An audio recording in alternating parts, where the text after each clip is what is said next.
করেছে, চোখের দৃষ্টি হারিয়েছে, যারা 9 দফা নিয়ে দাঁড়িয়েছে, যারা 1 দফা নিয়ে দাঁড়িয়েছে, যারা দেশকে এক হিংস্র স্বৈরাচারের হাত থেকে বাঁচিয়েছে।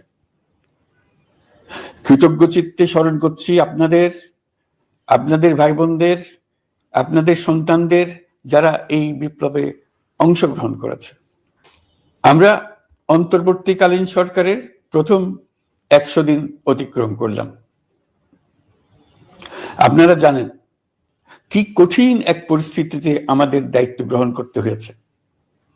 ছাত্র শ্রমিক জনতার অভূতপূর্ব গণ অভ্যুত্থানের পর ফ্যাসিস্ট সরকার প্রধান পালিয়ে গেলে দেশ সরকার শূন্য হয় সাময়িকভাবে। পুলিশ প্রশাসন এ সময় সম্পূর্ণ নিষ্ক্রিয় হয়ে পড়লে উদ্বেগজনক এক পরিস্থিতির সৃষ্টি হয়। স্বৈরশাসনে বিপর্যস্ত এই দেশকে আমাদের সবাইকে মিলে পুনর্গঠন করতে হচ্ছে। জুলাই আগস্ট বিপ্লবের পর আমরা এমন একটি দেশ হাতে পেয়েছি যার সর্বত্র ছিল বিশৃঙ্খলা। স্বৈরশাসন টিকিয়ে রাখতে আইন শৃঙ্খলা বাহিনীকে জনগণের মুখোমুখি দাঁড় করিয়ে দেওয়া হয়েছিল। বিপ্লব চলাকালে প্রায় 1,500 ছাত্র শ্রমিক জনতার শহীদী মৃত্যু হয়। আমাদের সরকার প্রতিটি মৃত্যুর তথ্য অত্যন্ত যত্নের সাথে জোগাড় করছে। এই বিপ্লবে আহত হয়েছে 19,931 জন। আহতদের জন্য ঢাকার 13টি হাসপাতাল সহ বিভিন্ন বিশেষায়িত হাসপাতালে চিকিৎসার ব্যবস্থা করা হয়েছে।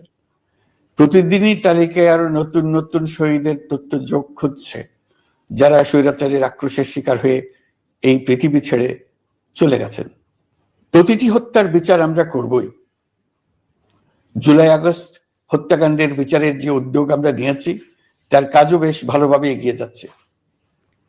পতিত স্বৈরাচার শেখ হাসিনাকেও আমরা ভারতের কাছ থেকে ফেরত চাইব। কেবল জুলাই আগস্ট হত্যাকাণ্ডই নয়, আমরা গত 15 বছরে সব অপকর্মের বিচার করব। অসংখ্য মানুষ গুম হয়েছে, খুন হয়েছে। এই সময় আমরা গুমের তদন্তে একটা কমিশন গঠন করেছি। কমিশন প্রধান আমাকে জানিয়েছেন অক্টোবর পর্যন্ত তারা 1600 গুমের তথ্য পেয়েছেন। তাদের ধারণা এই সংখ্যা 3,500 ছাড়িয়ে যাবে। অনেকেই কমিশনের কাছে গুমের অভিযোগ করতে ভয় পাচ্ছেন, এই ভেবে যে অভিযুক্ত ব্যক্তিদের দ্বারা তারা আবার আক্রান্ত হতে পারেন, ক্ষতিগ্রস্ত হতে পারেন।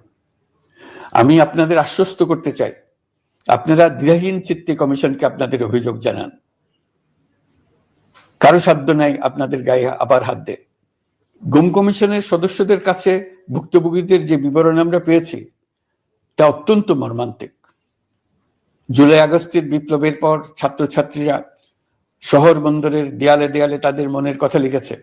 তাদেরও আগে যারা গুমের শিকার হয়েছে প্রতিটি গোপন আস্তানার দেয়ালে দেয়ালে তারা লিখে গেছেন তাদের কষ্টের মর্মস্পর্শী বিবরণ।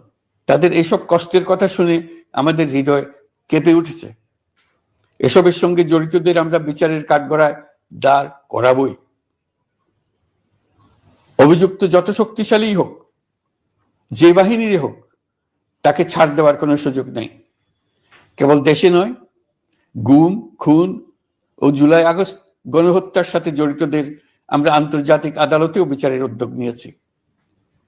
ইন্টারন্যাশনাল ক্রিমিনাল কোর্টের প্রধান কৌশলী করিম খানের সঙ্গে আমার এই ব্যাপারে ইতিমধ্যে কথা হয়েছে। আইন শৃঙ্খলা রক্ষাকারী বাহিনীগুলোর কোনো সদস্য কিংবা অন্য কেউ যাতে হত্যা, গুম সহ এই ধরনের কোনো অপরাধে জড়িয়ে পড়তে না পারে, এই জন্য আমরা গুম বিরোধী আন্তর্জাতিক সনদে স্বাক্ষর করেছি। আপনারা দেখেছেন জাতিসংঘের আন্তর্জাতিক মানবাধিকার বিষয়ক হাই কমিশনার ফলকার তুর্ক সম্প্রতি বাংলাদেশ সফর করেছেন। জাতিসংঘ জুলাই আগস্ট হত্যাকাণ্ডের তদন্তে আমাদের সহযোগিতার হাত বাড়িয়ে দিয়েছেন। ডিসেম্বর প্রথম সপ্তাহে তারা আমাদেরকে তাদের রিপোর্ট হস্তান্তর করার প্রতিশ্রুতি দিয়েছে। অতীতের গুমের ঘটনাগুলো তদন্ত কাজেও আমরা নিয়মিত তাদের সঙ্গে যোগাযোগ রক্ষা করে চলেছি। মানবাধিকার রক্ষায় সহযোগিতা করতে ঢাকায় তারা তাদের জনবল বাড়ানোর প্রস্তাব দিয়েছে। আমরা এই প্রস্তাব গ্রহণ করেছি। প্রিয় দেশবাসী, আমি আগেও জানিয়েছি, আবারও জানাচ্ছি, গণ অভ্যুত্থানে সকল শহীদদের পরিবারকে পুনর্বাসন করা হবে। একজনও বাদ যাবে না। সকল আহত শিক্ষার্থী, শ্রমিক, জনতার চিকিৎসার সম্পূর্ণ ব্যয় সরকার বহন করবে। আহতদের দীর্ঘমেয়াদী এবং ব্যয়বহুল চিকিৎসা এবং শহীদদের পরিবারের দেখাশোনার জন্য স্বাস্থ্য মন্ত্রণালয়ের নেতৃত্বে একটি পূর্ণাঙ্গ তালিকা প্রস্তুত করা হয়েছে। প্রতিটি শহীদ পরিবারকে সরকারের পক্ষ থেকে 30 লক্ষ টাকা দেওয়া হচ্ছে। যারা বুলেটের আঘাতে তাদের দৃষ্টিশক্তি হারিয়েছেন তাদের চিকিৎসার জন্য নেপাল থেকে কর্নিয়া আনার ব্যবস্থা করা হয়েছে এবং যাদের প্রয়োজন তাদেরকে সরকারের পক্ষ থেকে বিদেশে চিকিৎসার জন্য পাঠানো হচ্ছে। জুলাই অভ্যুত্থানের কোনো শহীদ এবং আহত ছাত্র, শ্রমিক, চিকিৎসা সেবা এবং পুনর্বাসন পরিকল্পনা থেকে বাদ যাবে না। এটি অন্তর্বর্তীকালীন সরকারের অঙ্গীকার। এই গণ অভ্যুত্থানের শহীদের স্মৃতি ধরে রাখতে গঠিত জুলাই শহীদ স্মৃতি ফাউন্ডেশন বেশ পাকাপোক্তভাবে তাদের কাজ শুরু করেছে। এই ফাউন্ডেশনকে সরকার 100 কোটি টাকা অনুদান দিয়েছে। এছাড়াও জুলাই আগস্ট বিপ্লবে শহীদ পরিবারের পুনর্বাসন ও আহতদের সর্বোত্তম চিকিৎসা নিশ্চিত করার জন্য সমাজ কল্যাণ মন্ত্রণালয়ের পক্ষ থেকে $5 মিলিয়ন একটি বরাদ্দ প্রস্তাব অর্থনৈতিক সম্পর্ক বিভাগের মাধ্যমে বিশ্ব ব্যাংকে পাঠানো হয়েছে। পতিত স্বৈরাচার পুলিশকে দলীয় কর্মীর মতো ব্যবহার করেছে। বাধ্য হয়ে তাদের অনেকেই গণহত্যায় অংশ নিয়েছেন। খুবই স্বাভাবিক প্রতিক্রিয়া হিসেবে তারা জনরোষের শিকার হয়েছেন। এতে তাদের মনোবল অনেক কমে যায়। আমরা পুলিশের মনোবল ফিরিয়ে এনে তাদের আবার আইন শৃঙ্খলা রক্ষায় কাজে লাগানোর চেষ্টা করছি। এক্ষেত্রে অনেক দৃশ্যমান উন্নতিও হয়েছে। আইন শৃঙ্খলা রক্ষায় বাংলাদেশ সেনাবাহিনীকেও কিছু নির্বাহী ক্ষমতা দেওয়া হয়েছে, যা পরিস্থিতির দৃশ্যমান উন্নতিতে সহায়তা করেছে। আমি আপনাদের সবাইকে ধন্যবাদ জানাই। কঠিন এই সময়ে আপনারা সবাই অপরিসীম ধৈর্যের পরিচয় দিয়েছেন। ধন্যবাদ জানাই দেশের রাজনৈতিক দলের নেতৃবৃন্দকে। তারা তাদের কর্মীদের শান্ত থাকার আহ্বান জানিয়েছে। প্রতিশোধ স্পৃহায় লিপ্ত হয়ে কেউ যাতে হানাহানিতে জড়িয়ে না পড়ে সেই আহ্বান জানিয়েছে। আপনাদের সবাই এই আহ্বানে সাড়া দিয়েছেন। ফেসিবাদী শক্তি ভয় দেখিয়েছিল তারা ক্ষমতা ছাড়লে দেশের লাখ লাখ লোক মারা পড়বে। টানা 7 দিন পুলিশ প্রশাসন সম্পূর্ণ নিষ্ক্রিয় থাকার পরও ব্যাপক আকারে সহিংসতা এড়ানো গেছে। আমরা যখন দায়িত্ব গ্রহণ করি বাংলাদেশ তখন সম্পূর্ণ অরক্ষিত একটা দেশ। এই সময় ধর্মীয় সংখ্যালঘুদের মধ্যে অহেতুক আতঙ্ক ছড়ানোর চেষ্টা করা হয়েছে। কয়েকটি ক্ষেত্রে তারা সহিংসতারও শিকার হয়েছেন। কিন্তু এটা নিয়ে যেসব প্রচারণা হয়েছে তা ছিল সম্পূর্ণ অতিরঞ্জিত। অল্প যে সমস্ত সহিংসতার ঘটনা ঘটেছে তার মূল কারণ ছিল রাজনৈতিক। কিন্তু এইসব ঘটনাকে ধর্মীয় আবরণ দিয়ে বাংলাদেশকে নতুন করে অস্থিতিশীল করে তোলার চেষ্টা করা হয়েছে। আপনাদের সবার সহযোগিতায় আমরা দৃঢ়ভাবে এই পরিস্থিতি সামাল দিয়েছি। আমাদের দায়িত্ব গ্রহণের 2 মাসের মাথায় দেশের দুর্গাপূজা উদযাপিত হয়েছে প্রায় 32,000 পূজা মণ্ডপে। দুর্গাপূজা উপলক্ষে নির্বাহী আদেশে একদিন অতিরিক্ত ছুটি ঘোষণা করা হয়, যা উৎসবের আমেজকে অনেক গুণ বাড়িয়ে দেয়। দুর্গাপূজাকে ঘিরে আমরা ব্যাপক নিরাপত্তা প্রস্তুতি নিই, যার ফলে দেশের হিন্দু সম্প্রদায় নির্বিঘ্নে তাদের উৎসব পালন করেছে। আমরা দায়িত্বে আসার পর যে অল্প কিছু ক্ষেত্রে তারা সহিংসতার শিকার হয়েছেন আমরা তার প্রতিটি ঘটনার তদন্ত করেছি। শুধু হিন্দু সম্প্রদায় নয়, দেশের কোনো মানুষই যাতে কোনো রকম সহিংসতার শিকার না হয় সেজন্য আমরা যথাসাধ্য চেষ্টা করছি এবং সবসময় সে চেষ্টা করে যেতে থাকব। আপনারা জানেন চলতি বছর বাংলাদেশের বিভিন্ন অঞ্চলে 6টি বন্যা হয়েছে। আপনাদের সবার সহযোগিতায় আমরা এই বন্যা মোকাবেলা করেছি।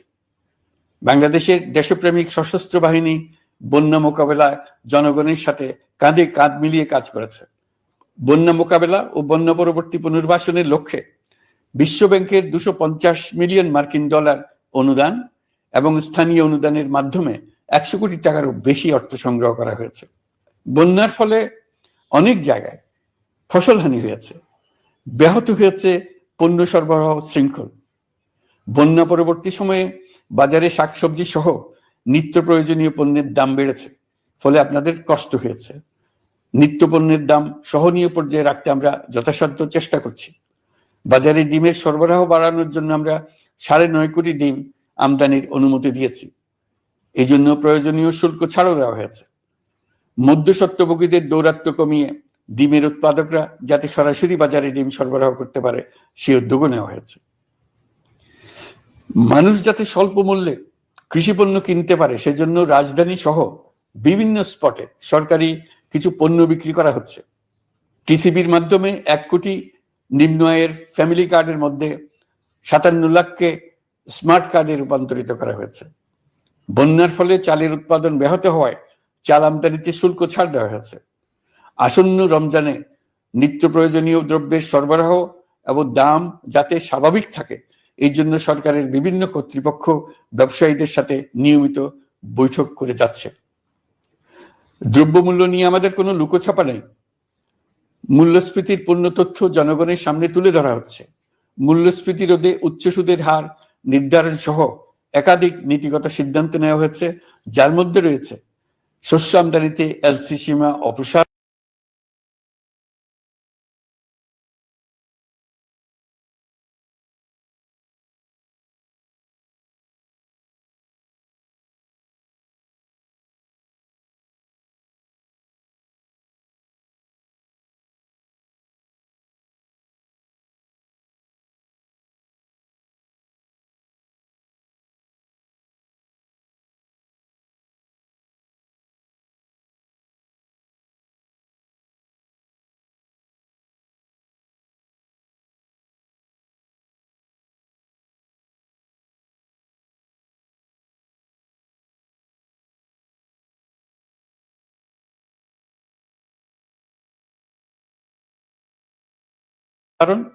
এবং সরবরাহ চেইন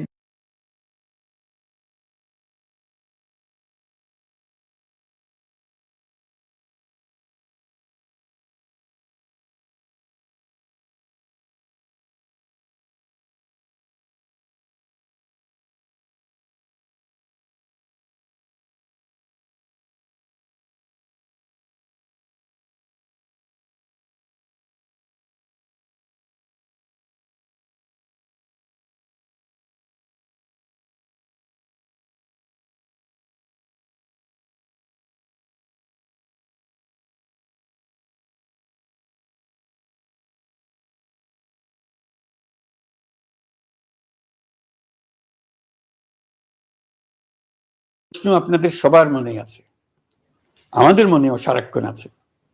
আপনারা লক্ষ্য করেছেন নির্বাচন আয়োজনের লক্ষ্যে আমরা প্রয়োজনীয় পদক্ষেপ নিতে শুরু করেছি। কয়েকদিনের মধ্যে নির্বাচন কমিশন গঠন হয়ে যাবে। তারপর থেকে নির্বাচন আয়োজন করার সমস্ত দায়িত্ব তাদের উপর বর্তাবে। নির্বাচন কমিশন ভোটার তালিকা হালনাগাদ সহ আরো কিছু কাজ শুরু করে দিতে পারবে, যা একটা অবাধ নির্বাচনের সাথে সরাসরি সম্পৃক্ত। প্রথমবারের মতো প্রবাসী বাংলাদেশিরা পোস্টাল ব্যালটের মাধ্যমে যাতে তাদের ভোটাধিকার প্রয়োগ করতে পারে সে লক্ষ্যেও সরকার কাজ করছে। তবে আমরা মনে করি না যে একটা নির্বাচন কমিশন গঠন করে দিলেই নির্বাচন আয়োজনে আমাদের দায়িত্ব শেষ।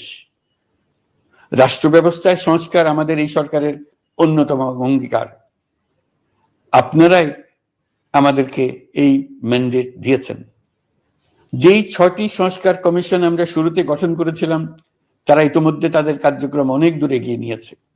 বিভিন্ন গণমাধ্যমে আপনারা তাদের কার্যক্রমের আপডেটও দেখছেন। কয়েকটি সংস্কার কমিশন ডিজিটাল প্ল্যাটফর্ম গঠন করেছে। আমার অনুরোধ আপনারা এই প্ল্যাটফর্মে উৎসাহ সহকারে আপনাদের মতামত জানাতে থাকুন। প্রথম 6টি সংস্কার কমিশনের মধ্যে একটি হলো নির্বাচন সংস্কার কমিশন। নির্বাচন অনুষ্ঠানের জন্য এই কমিশনের সুপারিশমালা অত্যন্ত জরুরি। তাদের প্ল্যাটফর্মে যান, আপনার মতামত খোলাখুলিভাবে তুলে ধরুন। আপনি দেশের মালিক, আপনি বলে দিন আপনি কি চান, কিভাবে চান। নির্বাচন নিয়ে আপনাদের সকল বক্তব্য বিনা দ্বিধায় বলতে থাকুন। আপনার মনের কথা তুলে ধরুন। আমার অনুরোধ সংস্কারের কথাটাও একই সঙ্গে বলুন। সংস্কারকে পাশ কাটিয়ে যাবেন না। নির্বাচনের কথা বলার সঙ্গে নির্বাচন ও অন্যান্য ক্ষেত্রে সংস্কারের কথাটিও বলুন। সংস্কার হলো জাতির দীর্ঘমেয়াদী জীবনী শক্তি। সংস্কার জাতিকে, বিশেষ করে আমাদের তরুণ তরুণীদের নতুন পৃথিবী সৃষ্টির সুযোগ দেবে। জাতিকে বঞ্চিত করবেন না। নির্বাচন আয়োজনে যে সংস্কার কমিশনের সুপারিশমালায় রাজনৈতিক দলসমূহ এবং দেশের সকল মানুষের মতামত অপরিহার্য সেই কমিশন হলো সংবিধান সংস্কার কমিশন। এই সুপারিশমালার যে অংশ সকলের কাছে গ্রহণযোগ্য হবে তার ভিত্তিতে নির্বাচনী আইন সংশোধন করতে হবে। সমান্তরালভাবে ভোটার তালিকা হালনাগাদ করার প্রক্রিয়া চলতে থাকবে। আমি নিশ্চিত নই সংস্কার প্রস্তাব সমূহ বাস্তবায়নের সুযোগ আমরা কতটুকু পাব, তবে আমি আপনাদের কথা দিচ্ছি, আপনারা সুযোগ দিলে প্রয়োজনীয় কিছু অত্যাবশ্যকীয় সংস্কার কাজ শেষ করেই আমরা আপনাদের কাঙ্ক্ষিত নির্বাচন আয়োজন করব। ততদিন পর্যন্ত আমি আপনাদের ধৈর্য ধারণ করার অনুরোধ করব। আমরা চাইব আমরা যেন এমন একটি নির্বাচন ব্যবস্থা সৃষ্টি করতে পারি যা যুগ যুগ ধরে অনুসরণ করা যাবে। এর ফলে সাংবৎসরিক রাজনৈতিক সংকট থেকে আমাদের দেশ রক্ষা পাবে। এই জন্য প্রয়োজনীয় সময়টুকু আমি আপনাদের কাছ থেকে চেয়ে নিচ্ছি। নির্বাচনী সংস্কারের সিদ্ধান্ত হয়ে গেলে খুব দ্রুত আপনারা নির্বাচনের রোডম্যাপ পেয়ে যাবেন। অন্তর্বর্তী সরকার সৃষ্টি হয়েছে রাজনীতিকে নীতির কাঠামোয় আনার জন্য এবং রাজনীতির জন্য নতুন পরিবেশ সৃষ্টির নিবিড় আকাঙ্ক্ষা থেকে। এই আকাঙ্ক্ষা পূরণ করা থেকে জাতিকে বঞ্চিত করবেন না। নির্বাচনের ট্রেন যাত্রা শুরু করেছে, এটা আর থামবে না, কিন্তু যেতে যেতে আমাদের অনেকগুলো কাজ সেরে ফেলতে হবে। এই ট্রেন শেষ স্টেশনে কখন পৌঁছবে সেটা নির্ভর করবে কত তাড়াতাড়ি আমরা তার জন্য রেল লাইনগুলো বসিয়ে দিতে পারি, আর তা হবে রাজনৈতিক দলসমূহের ঐক্যমত্যের মাধ্যমে। ইতিমধ্যে অন্যান্য সংস্কার কমিশনের সুপারিশমালা নিয়ে আলাপ চলতে থাকবে। নির্বাচন ছাড়াও আরো গুরুত্বপূর্ণ সংস্কার করার ব্যাপারে ঐক্যমত গঠনের জন্য অতিরিক্ত সময় প্রয়োজন হতে পারে। দেশবাসীর কাছে, বিশেষ করে রাজনৈতিক দলগুলির কাছে আমরা ক্রমাগতভাবে প্রশ্ন তুলতে থাকব, কি কি সংস্কার নির্বাচনের আগে আপনারা করে নিতে চান। নির্বাচনের আয়োজন চলাকালীন কিছু সংস্কার হতে পারে। সংস্কারের জন্য নির্বাচনকে কয়েক মাস বিলম্বিতও করা যেতে পারে।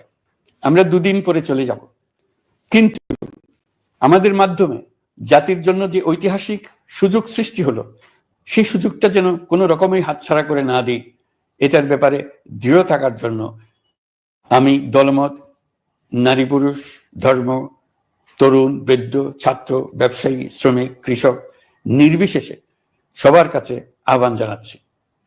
আশা করি আপনারা আমার এই আবেদন গ্রহণ করবেন।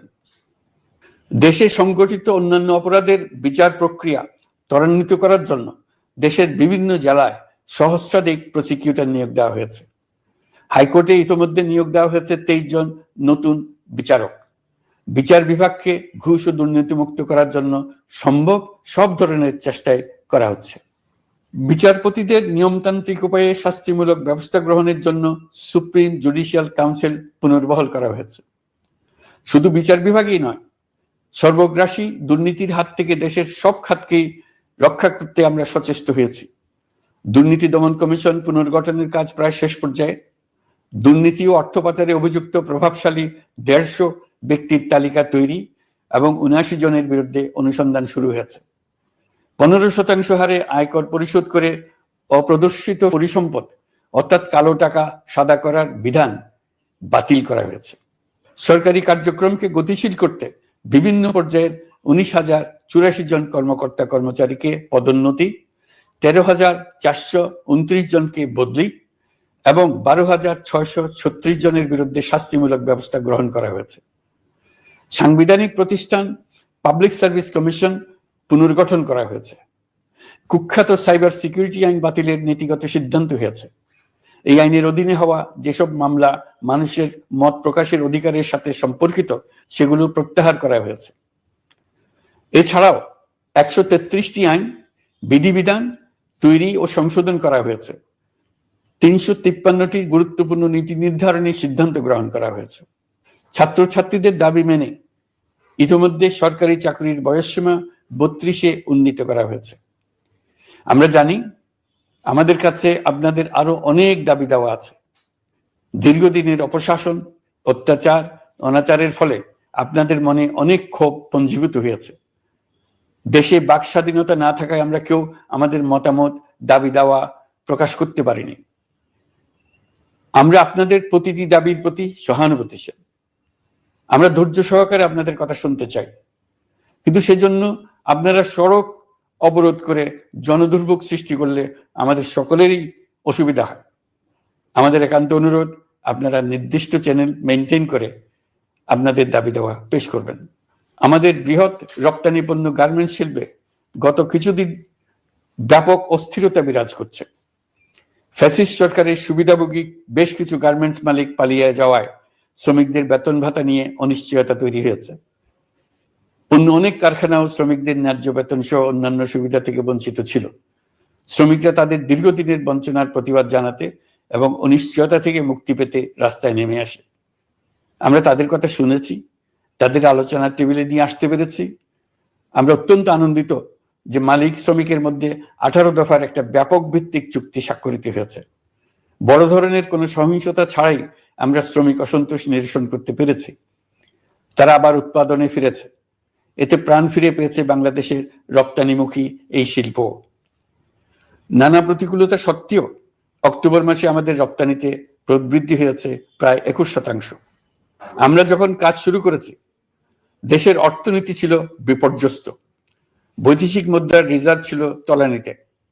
আসার কথা, এই রিজার্ভ পরিস্থিতি এখন উন্নতির পথে। গত 3 মাসে রিজার্ভে কোনো রকম হাত না দিয়েই আমরা প্রায় $2 বিলিয়ন বৈদেশিক ঋণ শোধ করতে পেরেছি। জ্বালানি তেল আমদানিতে পুঞ্জীভূত বকেয়ার পরিমাণ $478 মিলিয়ন হতে কমিয়ে $160 মিলিয়ন আনতে পেরেছি। অর্থনীতি পুনরুদ্ধারে আমরা সর্বাত্মক চেষ্টা চালিয়ে যাচ্ছি। বিশ্বব্যাংক, IMF সহ বিভিন্ন দাতা সংস্থা ইতিমধ্যে ঋণ ও অনুদান হিসেবে $8 বিলিয়ন দেওয়ার প্রতিশ্রুতি দিয়েছে, যা আমাদের ভঙ্গুর অর্থনীতিকে সচল করতে সক্ষম হবে। পতিত সরকার আমাদের জন্য যে ভঙ্গুর অর্থনৈতিক পরিস্থিতি রেখে গিয়েছে, তাতে রাজস্ব আদায়ে গতি আনতে হিমশিম খেতে হচ্ছে জাতীয় রাজস্ব বোর্ডকে। এর মধ্যেও জুলাইয়ের নেতিবাচক অবস্থা থেকে অক্টোবর নাগাদ রাজস্ব আদায়ে 9.9% প্রবৃদ্ধি অর্জিত হয়েছে। আগের অর্থ বছরের সংশোধিত বাজেটে বিপুল রাজস্ব ঘাটতি ছিল, যে কারণে এবার শুরু থেকে রাজস্ব আদায়ের লক্ষ্যমাত্রা অনেক বেড়ে যায়। এর ফলে স্বৈরাচার পতনের পরবর্তী 3 মাসে 9.9% রাজস্ব বৃদ্ধির পরেও লক্ষ্যমাত্রার বিপরীতে 23% বেশি ঘাটতি থেকে যায়। রাজস্ব আদায়ের গতি আনতে আমি এখন অনলাইনে আয়কর রিটার্ন জমা দিতে উৎসাহিত করছি। আন্তর্জাতিক সাহায্য সংস্থা, বিশ্বব্যাংক, IMF, UNDP ইত্যাদি প্রধানদের সঙ্গে আমার দীর্ঘ বৈঠক হয়েছে। তারাও বাংলাদেশকে নতুনভাবে এবং সর্বাত্মকভাবে সাহায্যের জন্য তাদের আগ্রহ ব্যক্ত করেছেন। চীনের পররাষ্ট্রমন্ত্রীর সঙ্গে একান্ত বৈঠকে চীনের পক্ষ থেকে যাবতীয় সাহায্যের আশ্বাস দিয়েছেন। 100 দিন আগে আর্থিক দিক থেকে আমরা যে লন্ডভন্ড অবস্থা থেকে যাত্রা শুরু করেছিলাম, সেটা এখন অতীত ইতিহাস হয়ে দাঁড়িয়েছে। এই 100 দিনে অর্থনীতি সবল অবস্থানে চলে আসছে।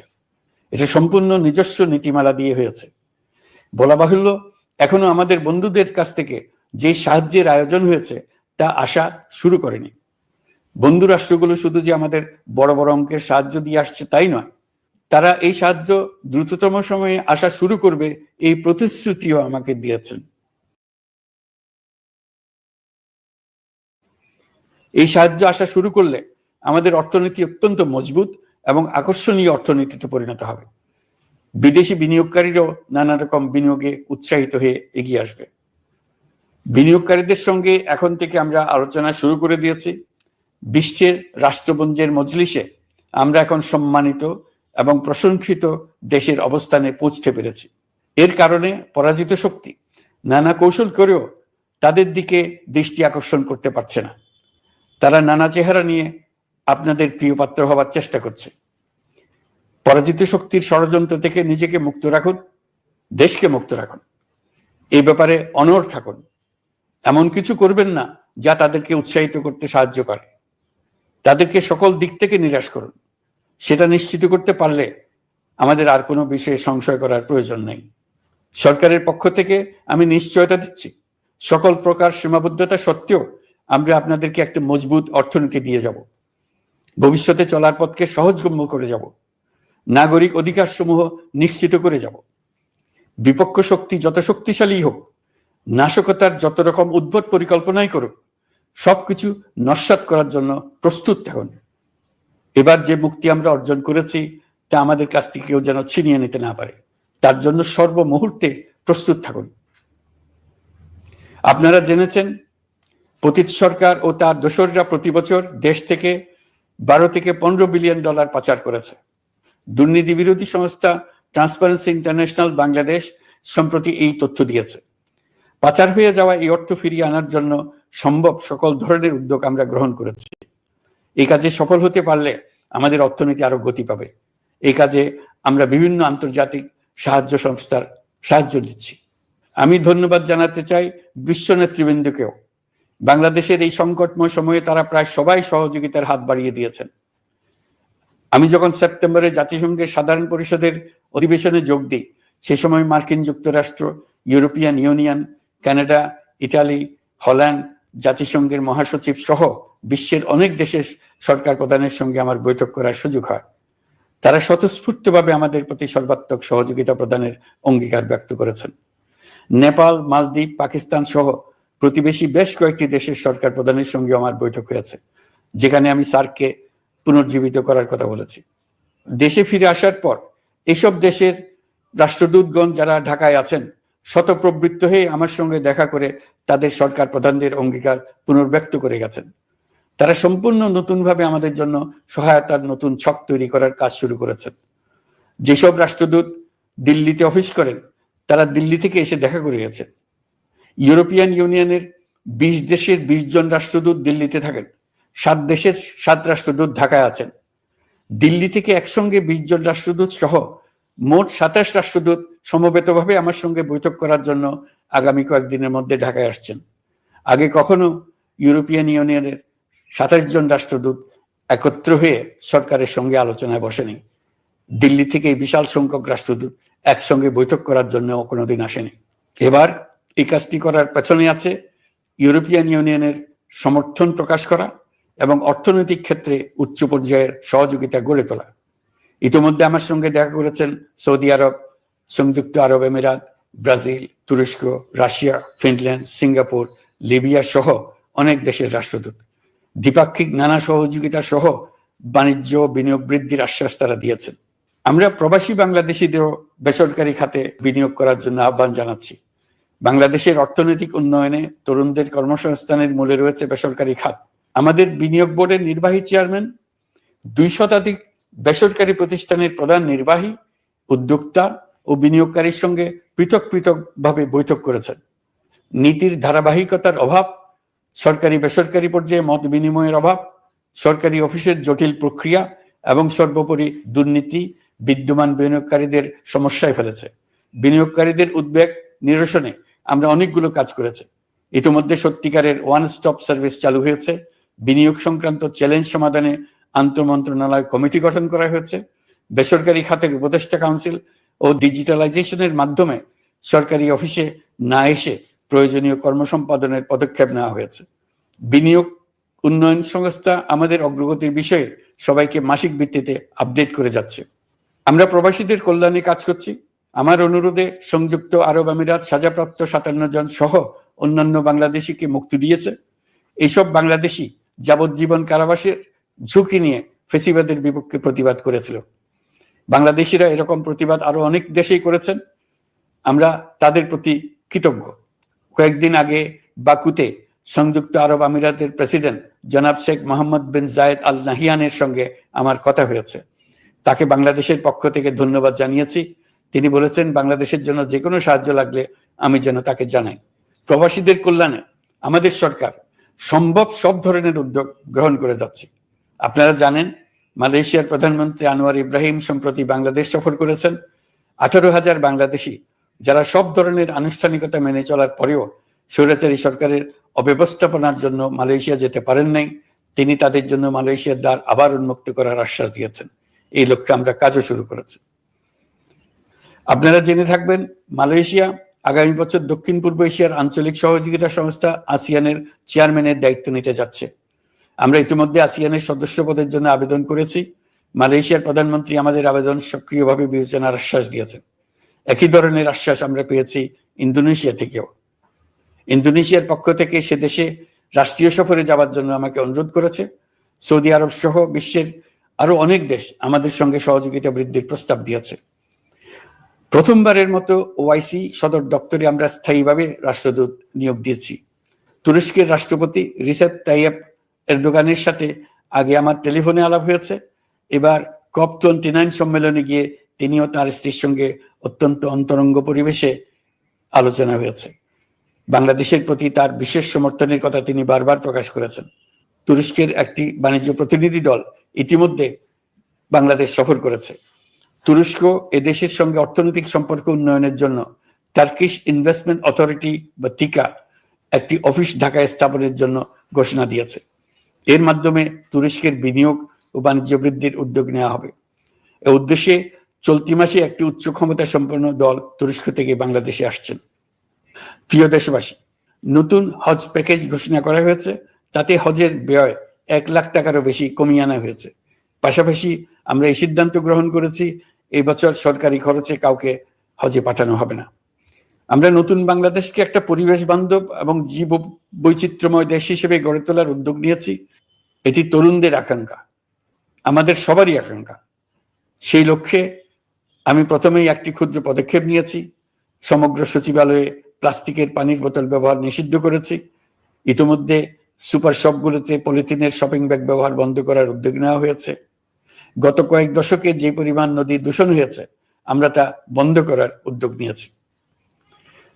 আপনারা সবাই অবগত আছেন, জলবায়ু পরিবর্তন আমাদের জীবনযাত্রার জন্য কিরকম হুমকি হয়ে আসছে। গত 1 বছরে বাংলাদেশ প্রায় 15টি প্রাকৃতিক দুর্যোগের শিকার হয়েছে। মানুষের সৃষ্ট নানাবিধ দুর্যোগের পাশাপাশি এসব প্রাকৃতিক দুর্যোগের বিপক্ষেও আমাদের লড়তে হচ্ছে। আজারবাইজানে জলবায়ু সম্মেলনে বিশ্ব নেতৃবৃন্দকে আমি আমার উদ্যোগের কথা জানিয়েছি। সেখানে জাতিসংঘের মহাসচিব, ইউরোপ, এশিয়া, আফ্রিকার অনেক সরকার প্রধানের সঙ্গে আমার দেখা হয়েছে। যতটুকু আলাপ আলোচনা সম্ভব হয়েছে, আমি সবার কাছে জলবায়ুর প্রতিকূল প্রভাব মোকাবেলা সহ গণতান্ত্রিক উত্তরণের পথে বাংলাদেশের অগ্রযাত্রায় সহযোগিতা চেয়েছি। তারা সবাই সহযোগিতার অঙ্গীকার করেছেন। গত 100 দিনে আমরা অনেক কল্যাণমূলক কাজ করেছি, যা এখানে স্বল্প পরিসরে বর্ণনা করা সম্ভব নয়। আমাদের সরকার স্বচ্ছতা ও জবাবদিহিতায় বিশ্বাসী। তাই আমি সরকারের সকল মন্ত্রণালয়কে নির্দেশ দিয়েছি তাদের নিজ নিজ কাজের বিস্তারিত বিবরণ নিজেদের ওয়েবসাইট ও সামাজিক যোগাযোগ মাধ্যমে প্রকাশ করার জন্য। আমি আমার দপ্তরকেও বলেছি সরকারের সব কাজের বিবরণ যাতে জনগণ জানতে পারে, এর জন্য যেন প্রয়োজনীয় পদক্ষেপ নেওয়া হয়। এই সরকারকে ব্যর্থ করার জন্য, অকার্যকর করার জন্য বিশাল অর্থে বিশ্বব্যাপী এবং দেশের প্রতিটি স্থানে, প্রতিটি প্রতিষ্ঠানে এক মহাপরিকল্পনা প্রতি মুহূর্তে কার্যকর রয়েছে। তাদের একটি বড় প্রচেষ্টা হচ্ছে আমাদের মধ্যে বিভেদ সৃষ্টি করা। পতিত সরকারের নেতৃবৃন্দ যারা এদেশ থেকে বিপুল পরিমাণ অর্থ পাচার করে নিয়ে গেছে, সেই অর্থে বলিয়ান হয়ে তারা দেশে ফিরে আসার জন্য চেষ্টা করে যাচ্ছে। তাদেরকে কিছুতেই সফল হতে দেবেন না। তারা সফল হওয়া মানে জাতির মৃত্যু, জাতি হিসেবে আমাদের অবসান। সাবধান থাকুন। তাদের সকল হীন প্রচেষ্টাকে আমাদের ঐক্যের মাধ্যমে নস্যাৎ করে দেন, যেভাবে নস্যাৎ করেছিলেন তাদের বন্দুকের গুলিকে, তাদের আয়নাঘরকে, প্রতি পায়ে তাদের অনাচারের শিকলকে। এ ব্যাপারে সবাই একমত থাকুন, ঐক্যবদ্ধ থাকুন। আপনারা সবাই ভালো থাকবেন।